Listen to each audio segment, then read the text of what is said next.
I want to solicit from you to tell a joke. Don't you see this? I think that people... I think that people are possessed by ideas that aren't theirs. And their personalities that aren't theirs. And that's the great psychoanalytic insight. It's not ideas, it's personalities. It's way worse than ideas. And some of those personalities might be the ones that are associated with the idea that freedom is found in maximizing hedonistic moment-to-moment pleasure or something like that, which sounds like freedom. Like for me, one of the things that I suggest to people is that they watch themselves as if they do not understand who they are or what they're ruled by. And then notice those times when they're where they should be. And that's back to our discussion about meaning rather than happiness. It's like you'll see there are times that in your life where you're somewhere or you've done something and all of a sudden you're together. You're where you should be. Your conscience is not disturbing you. You're not proud of what you did, because pride is the wrong term, but you understand deeply that you've done something that you should have done. You might not understand why. You might not even understand what it is. But the study of that can help elucidate the difference between what actually constitutes you, which is a very difficult thing to discover, and what constitutes the accretion that characterizes you because of the, well, let's say your intense proclivity for socialized mimicry. And so, I don't mean you personally, but people are amalgams of everything they've seen and everything every person they've watched. Yes, and everything they've read. And to integrate that and to find the truth that constitutes that integration is an incredibly difficult endeavor.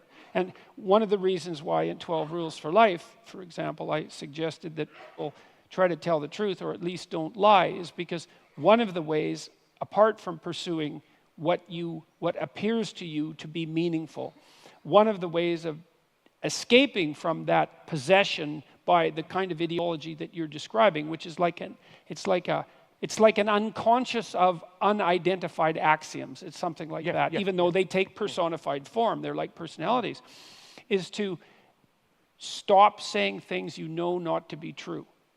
It's a nice pathway forward.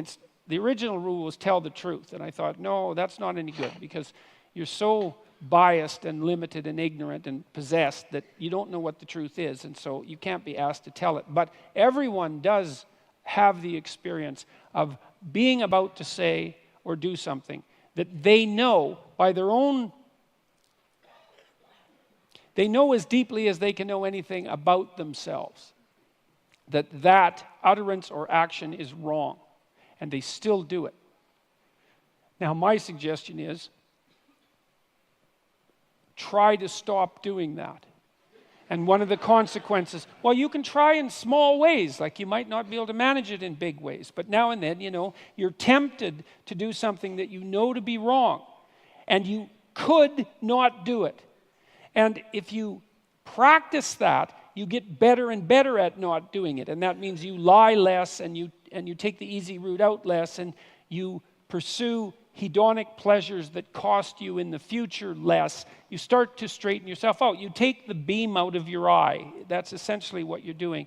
And over time, you have some modicum of hope that your vision will clear up and you'll be able to see the proper pathway forward. And that's part of the process of redemption.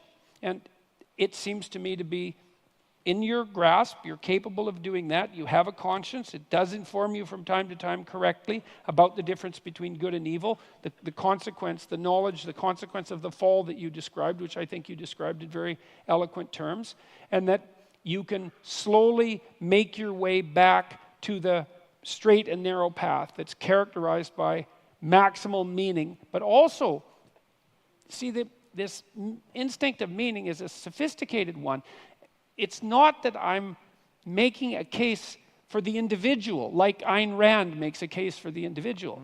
That's not it. I'm making a case for individual responsibility. That's not the same thing. It's like there is something that's good for you, but it has to also be good for your family.